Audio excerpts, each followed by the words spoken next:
Good morning around the Diamond family. Welcome back to another episode. We are in week two of MLB season. Who? We are back, Baseball Bill and Grand Slam Sam, bringing you the action of what has been happening this last week. And man, do we have some crazy statistics to bring you today. Baseball Bill, how are you doing on this fine morning, good sir? Oh, giddy up, giddy up, giddy up. We got a second week in the books where everything's going well. My boys in blue are in first place. So what do I have to argue about? And all of our losses are against Arizona. So as soon as we can get out of Arizona, I'll be happy, happy, happy. Well, remember, it's still early in the season. Anything can happen with baseball, including some crazy things that have already happened with baseball. So let's not waste any time. Let's get into it. Let's just jump right into it. Bill, Yeah, why don't absolutely.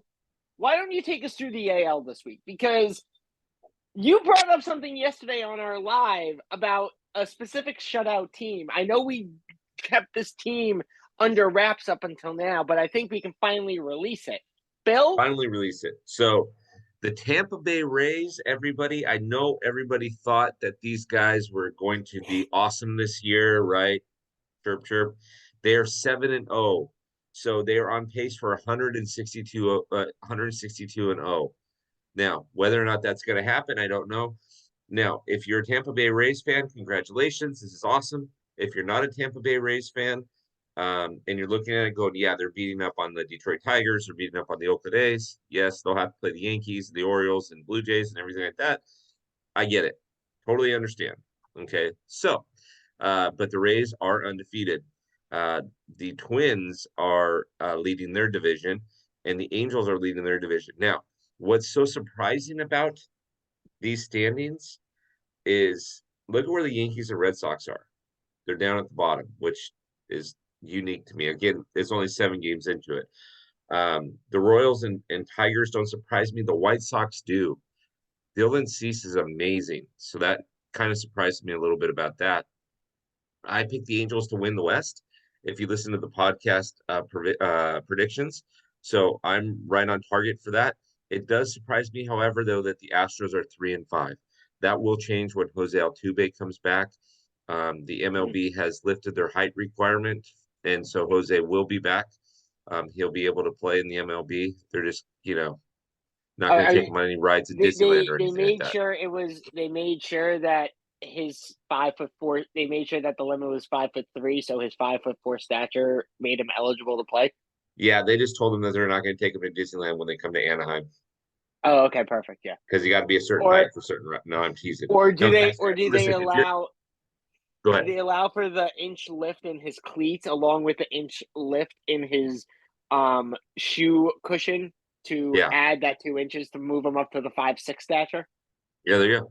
And listen, I got to tell you, I'm joking, Astro fans, but this is what we do. We have fun. So, Sam, is there anything that surprises you here in this division You know, or in this I league? agree. Look, the Giants just came out of a series with the White Sox. Dylan Cease was phenomenal. It was great. That ended up also being the only game in that series that they won. That Dylan Cease came out and just pitched lights out. He pitched on fire. Um, you know, the Mariners and the Astros in the West being in that 3-4 spot is a little surprising right now. Obviously, it's still early. They're tied for 3-4. And, anything's going to happen. I think when Altuve comes back, that's going to change things. I think the Mariners are really going to start getting on a roll in the next week or two. The Yankees being in, right now tied for third or fourth place. I know I picked them in the prediction podcast to most likely win the AL East, but I mentioned it to you the other day that there's nothing right now that's really surprising me with the Yankees. It's not like they're doing anything new. It's not like they've brought in, like their new shortstop Volpe is a phenomenal player. But I was at that last Saturday game when they played the Giants, and he made some very basic errors that any shortstop in the league would not have made. Um, I think he's going to be a great player. I think he's showing some rookie colors right now that I think he'll ice out. I think this AL East is going to change. I don't see the Rays going 162-0. It's definitely not going to happen. But I see them fighting. I will definitely say I see them making the AL East a lot more interesting. Because I don't even think they were even close to being on my radar when we were doing the predictions. I mean, I was looking at them as maybe being in fourth or even fifth place, Right. even with Wander Franco. Like I wasn't even thinking about them. So to see them come out 7-0, that might be the biggest shocker on this. I think it might be the biggest shocker in the entire standing, AL and NL. In all honesty, and there's some things on the NL side that I'll touch on and let's move over to that. But really, the Rays being 7-0, it to me is the biggest shocker. Yep. Yep. Yeah, no, me So likewise. Likewise. Them being 7-0 is amazing. Again, they're still playing teams that won't contend in October mhm, for October. So let's wait and see what happens when they play the Angels, when they play the Yankees, Red Sox, Orioles, right, you know. Enough of yeah, this Royals, Tigers, A's stuff. exactly. I agree. But let's move on to the NL. Hmm. So, we're looking at the NL. The Braves right now are leading in the NL East. They're kind of picking up where they left off last year, towards the end of last year. Um, Mets are a little injured right now. Um, you know, Scherzer's still there, but you got Verlander that's on the IR right now. I think it's pretty shocking to see the reigning champs in the National League. But Bryce is in batting package is back swinging right now. He's in batting practice, so expect him back within the next couple of weeks, and that could drastically change the entire Phillies momentum. Because I think you and I both know Bryce in that lineup and in the clubhouse changes the entire feeling of that team. Yeah, yeah, He changes everything about him. Bringing it yeah. over to the Central, you know, Bill and I joke about it all the time. The Brewers somehow find a way to do something. And they're doing it right now, leading the NL Central with a 6-1 record.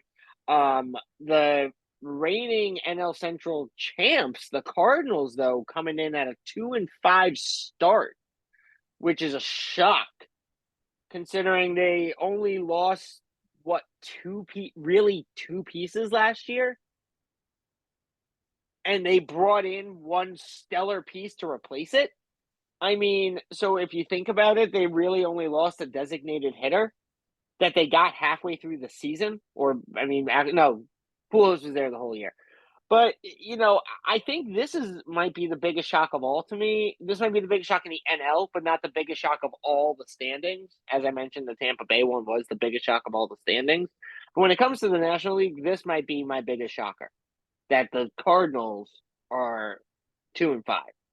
It doesn't shock me that the Padres are 3-5 because they have too much personality on that team that I really don't believe they're ever going to get it all together.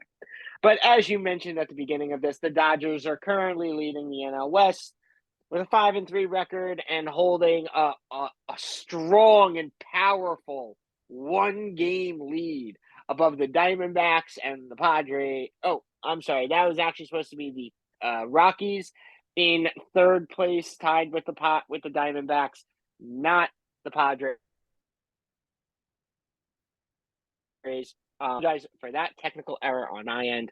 But Giants are rocking on a 3-4 record. Came off a very, very, very tough loss last night on a bad call by the umpires in the ninth inning. And then, yeah, that team at the bottom. It's happy for me. I'm sure Bill and I are both ecstatic about it right now. But I think we also know that in 3 weeks, all of these standings will look different. So, Bill, looking at the NL, what's your what's your biggest shocker and your biggest like? This is obvious. So besides for the Padres having two teams in the National League West, um, So the biggest shockers for me are Philly and the Brewers. So I expected the Brewers to come out and do well. I did not expect them to be 6-1. Um, and then I did not expect Philly to come out, and they've been kind of getting manhandled a little bit, and which is surprising to me that they're holding as much as they are. And so that's going to change over time too. They're not going to be down there in the basement, but again, the Braves and the Mets are good, and so is Philly. And don't sleep on Miami. Miami's got a decent club. And Hmm. remember, everybody plays all 29 teams this year, all 29 other teams. So that means the Marlins are going to get a shot to play some of the teams that are a little weaker. Don't also sleep on the Pirates. They're figuring out how to win early. Yes, So yes. And now, compared to previous years with the Pirates, that's new for them. Very yes, new for yes, them. yeah. If Because this if normally these by were the now stand they'd have an opposite Brewers record. if these were the standings come the second week in September, I would be shocked. But hey, stranger things have happened, right? It's baseball. Yep, yep, exactly. So let's take a look at some of these stat leaders real Hmm. quick. Um, you know, I think something to take a big surprise is that none of these. There's a couple of guys that are like big names, but none of the guys, especially in the batting leaders, are really like yeah. You've got Will Smith from the Dodgers. You've got Tim Ander. What was it? You've got Brian Reynolds from Pittsburgh. You've got Jordan from Houston. But there's no big like superstar like otherwise on this. Like you're not seeing Shohei on the batting average list. You're not seeing Trout on the batting average list. You're not seeing Aaron Judge on the batting average list. You're not even seeing Aaron Judge in the home run leader list or Shohei in the home run leader list. And that's gonna come. I'm gonna start putting those up as well. Those are gonna come. Those are gonna start coming next week. But is there anything of these leaders that is like you wouldn't expect someone to be here, or you're surprised someone isn't here? So, well, you mentioned some of the big names, right? Arson Judge, Shohei, Mike Trout. Like you mentioned some of the bigger names. It's obvious when Brian Reynolds said, "I want out of Pittsburgh," he meant it, and he's playing for that for other teams to look at him and say, "Hey, listen, giddy up, let's go." I mean, he's hitting Come 448 get me. early on, right? 13 RBIs. Um, it's surprising to me that it's not surprising to me because I watch Will Smith as much as I do as a Dodger fan, but it is surprising to me how much he's producing offensively. I have said a number of times that he could be as good as Mike Piazza in his career if Mhm. he has the longevity. Um, the wins for pitchers, it's still too early. You get 2 wins. Okay, great. That that is a little bit of a misnomer because you have to play for teams that score runs. So is Right. Marcus Stroman, is Kyle Freeland gonna be up on the leaderboard in 8 weeks? Probably not, because they play for teams that don't score a ton of runs. What is And looking interesting? at where they play as well is a big factor. Correct, correct. Um, but looking at the strikeout leaders, Garrett Cole and Dylan Cease and Shohei and Spencer Strider and DeGrom. These are all names that you would expect to see on here. Um, Hmm. DeGrom's got to prove something, showing up and being at spring training for 15 minutes before he got pushed to the IL was not awesome. He's got to show something to the Texans Yep. that he's legit, right? Dylan Cease is the biggest sleeper of all sleepers, because he's not a household name, but you watch, he'll have 200 strikeouts a season. I mean, my gosh, he's got 18 strikeouts in 2 appearances. How many appearances is he going to have this season? Yep. 40. So I mean, he's big time. And Garrett Oh Cole yeah. is at Garrett Cole is actually pitching like Garrett Cole. Right. I And feel like so, he's pitching like he was when he was in Houston, correct. not in those first 2 years whereas he was in the Yankees. But I will say this. I will say this, and for all of you Top Fan Rivalry followers that are listening to this, I will say this. If you want your team to make a serious run at October and make a serious depth run in October, your starting pitchers need to get you an average of 50 to 60 wins. Yep. So if you notice on here, you've got, well, you got Marcus Stroman twice, but you notice on here that you have um, that Garrett Cole is the only person from the Yankees. Julio Urias is the only person from the Dodgers. How they get Marcus Stroman on there twice? Yeah, and that's listen, it's early, it's okay, right? But you have to get, there's got to be more than that. Now, expect certain players to have revitalizations of their careers. I watched Patrick Sandoval pitch for the Angels yesterday, and he looked good. I watched uh, Noah Syndergaard pitch for the Angels. I mean for the Dodgers, and he looked like Thor. Okay, the fastball wasn't the 98 that we're used to, but he was getting it done. There are a number of pitchers that I've watched recently that are they're going to have revitalizations of their career. But the Yankees and Dodgers and Astros and other teams that are going to compete cannot not have more than two people on here on the leaderboard as pitchers. So So one of those Marcus Stroman spots was meant to be Kyle Gibson from Baltimore. Baltimore, correct. Yeah. And so And Kyle all of them Gibson, have 2 wins. yeah, and Baltimore's a team you can't sleep on. But here's again, baseball IQ says that if I've got 60 wins from my starting pitchers, okay, we'll just say 60, not 50. I got 60 wins from my starting pitchers and I win 90 games, I'm going to go into the playoffs.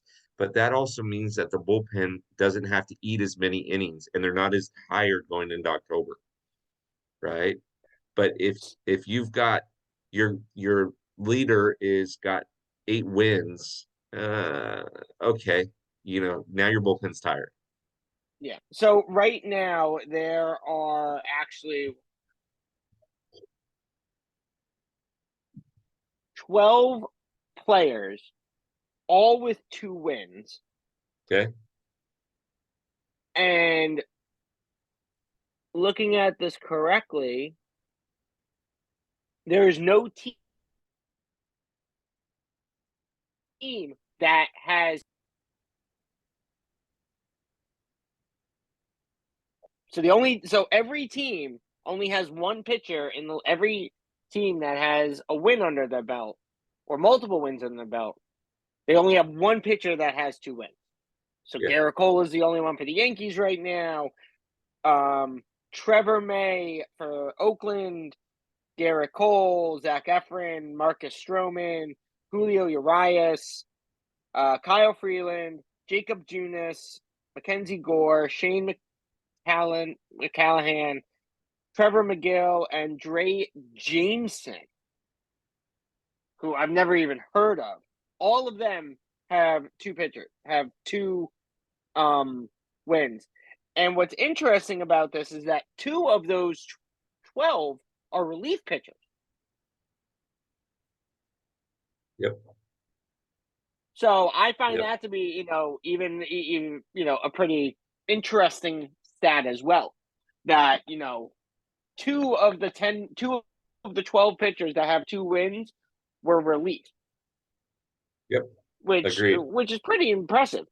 And I agree with you. I mean, I think Brian Reynolds is playing as well as he's playing to showcase the other 29 teams what he still has in the tank or what he has available in the tank right now. Yep. I mean, coming Agreed. out basically hitting a 450 average with 13 home runs. I mean, with 13 RBIs, it's incredible. And I mean, if he keeps playing and keeps trending, knock on wood, at this level, sky's the limit. Sky's the limit for him. So I'm very excited to see what he's got coming in the next couple of weeks. And as we inch closer to the trade deadline, I'm very interested to see what teams are going to be looking to make that move that are still in contention. Because we know he wants to go to a contender. True. He's got So 5 home runs too.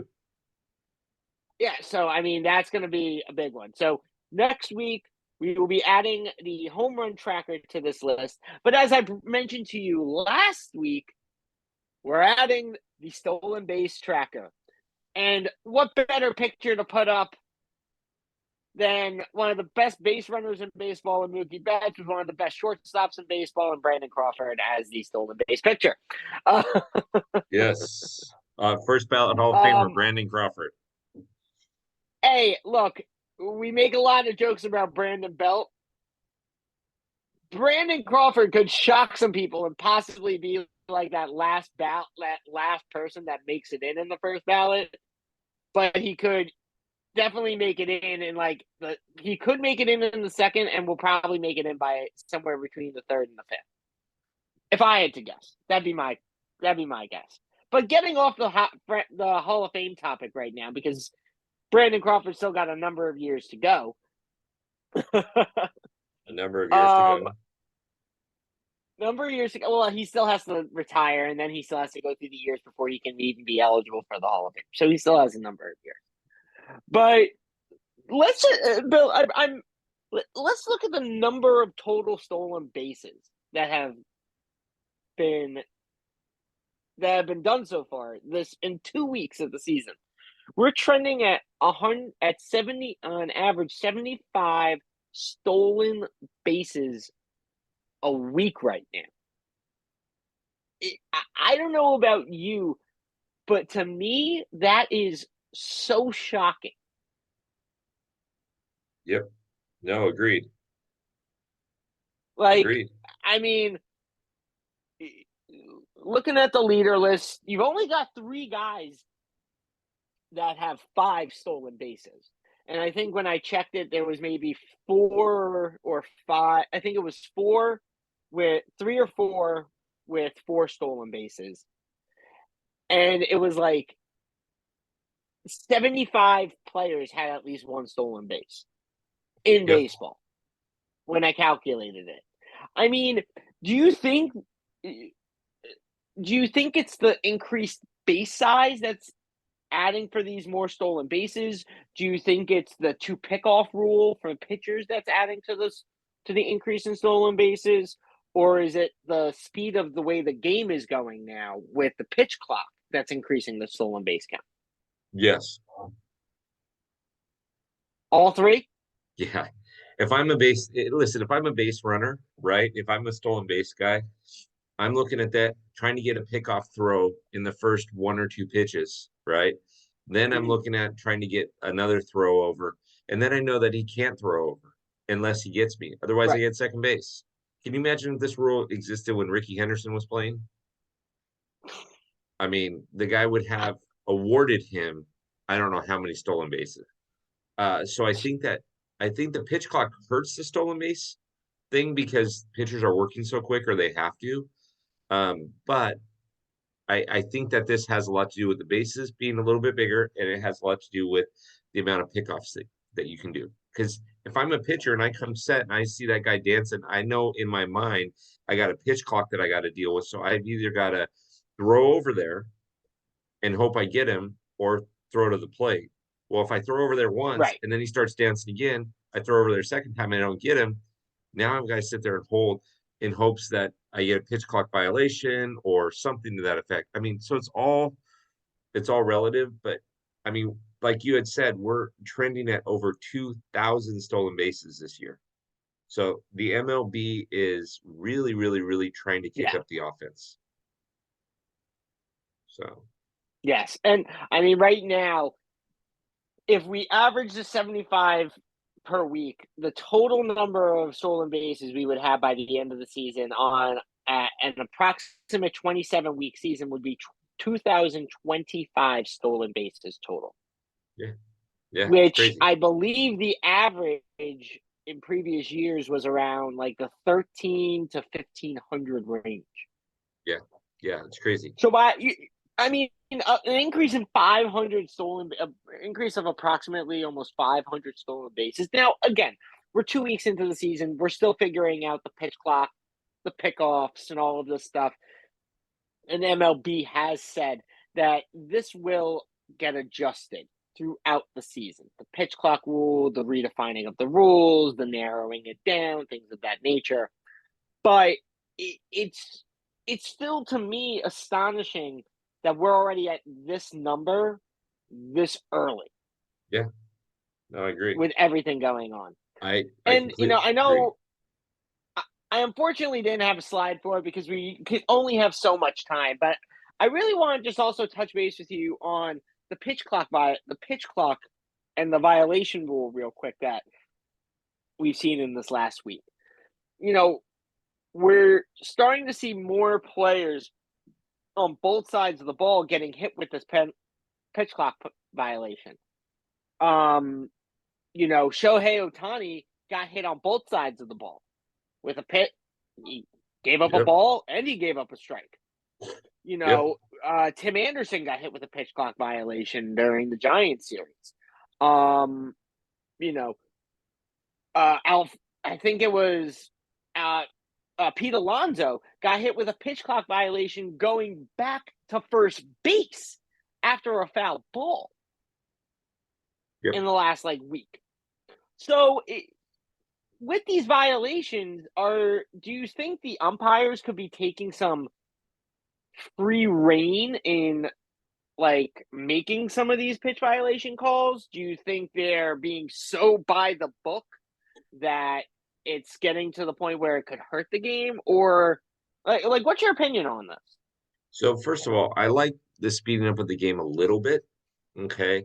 Because I Mhm. felt like as much fun as it was to watch Nomar, adjust his batting gloves and tap his toes and touch his wristbands and everything that he was doing and rub his neck or whatever. As much fun as that was to watch, that would take 15, 20, 30 seconds. And Right. um, when you watch the guy in Houston, I forget his last name now, but rubbing his neck and rubbing his arm, like he was averaging 35 to 40 seconds between pitches.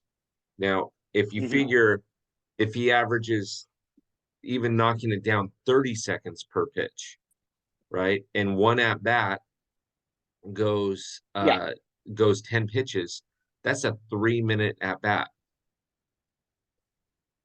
Hmm. right? Well, I'm sorry, that's no, I'm my math's off there. That's a 5 minute at bat.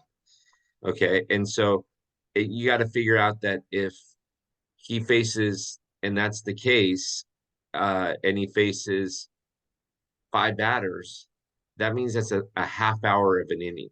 A half of an inning is a half Right. hour. Too much time.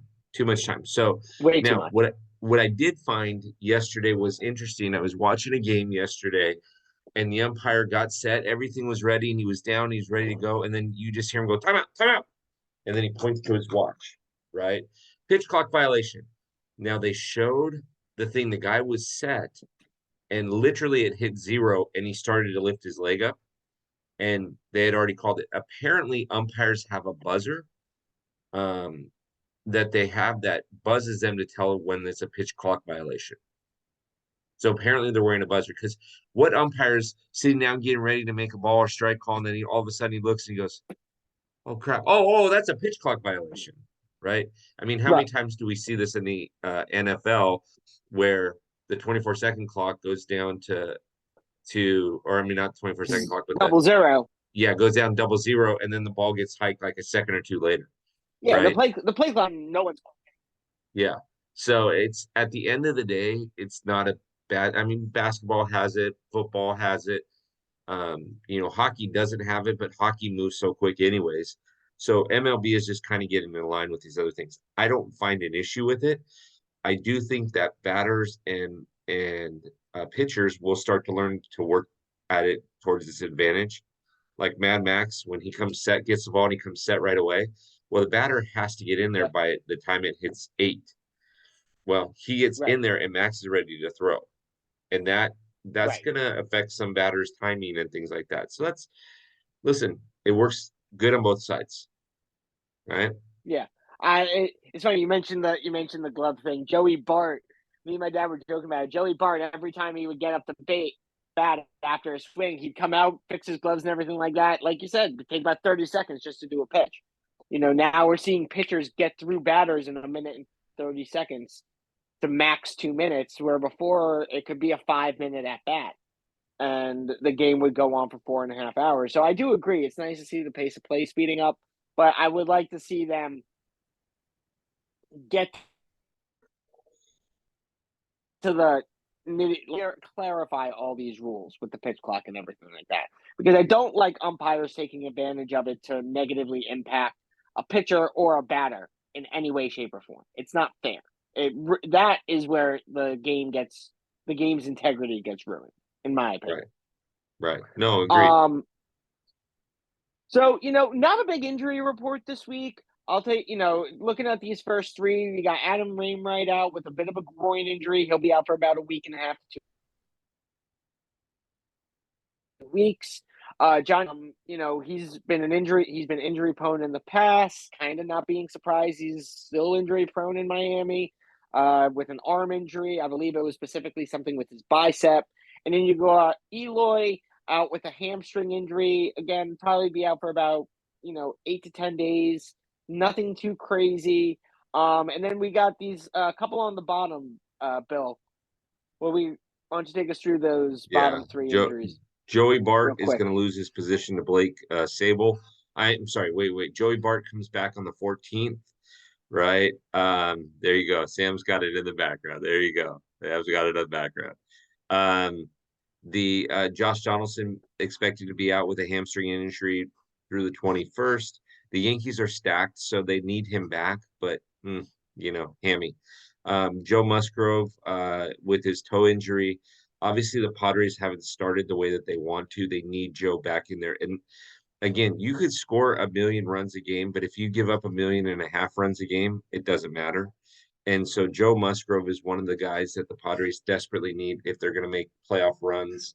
And so that one actually really does Yeah. hurt. I will say this about the Padres and the Diamondbacks, actually. The Diamondbacks are built for speed, and they actually are playing a lot better than I had anticipated. I mean, obviously, I've been watching their games because they're playing the Dodgers a lot this season starting out. But I will say this, man, these guys, they look good. They look really good. And so the Padres need Joe Musgrove back as soon as they can get him back. Yeah, and I think, like you said, the Padres and the Diamondbacks are built for speed. So they're a team I actually think gets the advantage with the pitch clock because the game is moving faster for them. Whereas you may see some teams that are a little bit older that the pitch clock really takes a lot out of them because they got to move a lot quicker. They got to get to the plate. They got to get in position. They got, So these older pitching crews, these older batters, they're going to need to start picking it up. And I think it also is going to start weeding guys out of the league possibly even earlier. Yep. Because you're going to see a guy get to 36, 37, even 38 years old that's not going to be able to keep up with it. So it really is a shocker.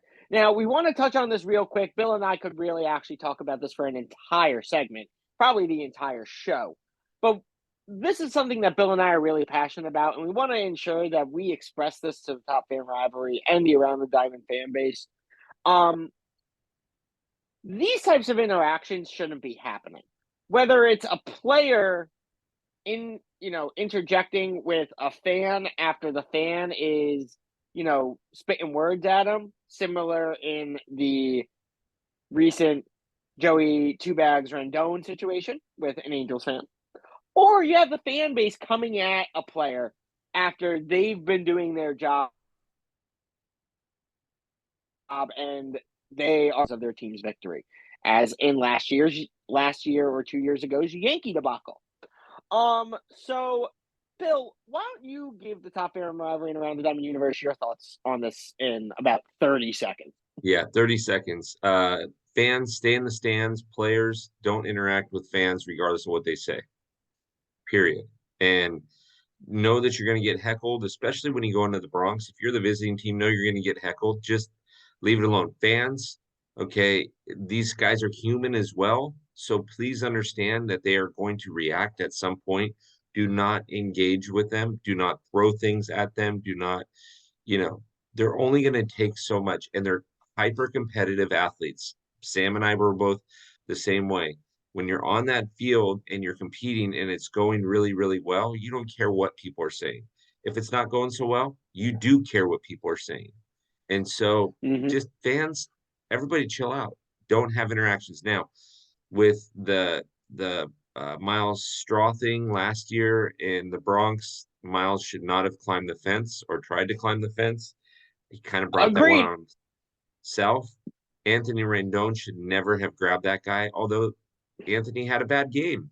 And then this fan goes at him and starts calling him things. He's human, guys. Everybody just accept that fact. So that's my take.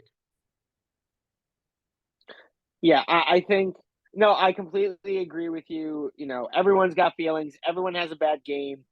While these guys are professionals and they're getting paid lots of money to do the sport that we love watching them play, we also have to remember that you know, they can take things, they can take as much as they can on the chin, but eventually that skin's going to crack and they're going to break.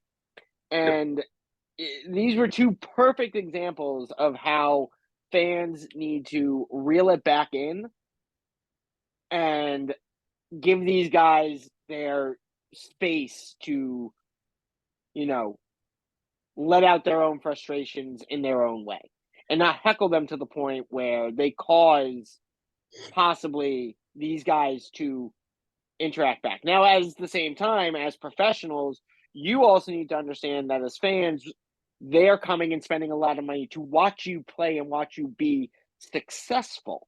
So if you're not playing it to your highest potential, they're going to be frustrated that they paid the money to come and see you play. So they're going to heckle you. Yep. And so You have just to be able to take that on as they have to understand that you're playing on the turn. and turnabout's fair play, everybody. And I don't know what everybody does for a living, right? Let's just assume for a second you work in an office, right? Um, is it turnabout's fair play? Can Aaron Judge show up in your office and boo you for the last report that you wrote or the last thing that you did? Sit in your office and say, boo, boo, you're not working quick enough. This was a crappy report. Boo, boo. As long as he doesn't burn down the building, yeah. Yeah, there you go, arson. There we go. All right, so we're coming up to the Yeah. end of this. But, so we got a great schedule. Bill has put together such a phenomenal schedule, and I had a slight bit of input onto the schedule this week, so I feel very proud of that. Um, we got Bill. Who's joining the clubhouse Monday and Tuesday? And So I'll take us through the end of the week. so Alex is joining the clubhouse.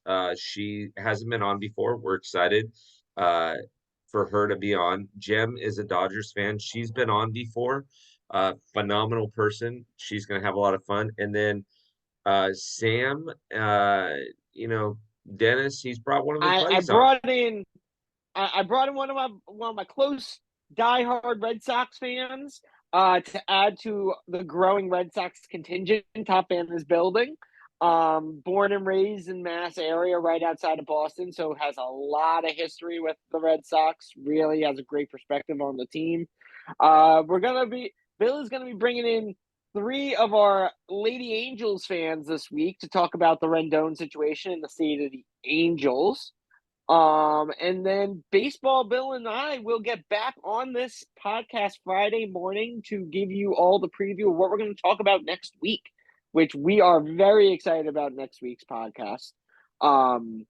Hopefully we got some new surprises coming your way as we try to add surprises in on a regular basis. But we have a big surprise right now. So with a drum roll, please, we have the new logo reveal, Top Fan Rivalry. Bill, give me the drum roll. We got a drum roll going. There it Here we is. go. Brand new Top Fan Rivalry logo. It's gonna be coming out on all the merch. We got brand new merch coming out. Very excited for that. So some of the things, again, keep a lookout on that new merch with that new logo on it. You're definitely gonna want to be getting it. The logo Bill has got behind him. Bill, what's happening with that logo behind you? What are So that what are you doesn't doing go. with it? This doesn't go away. This is what we're going to call our original logo or Cooperstown logo.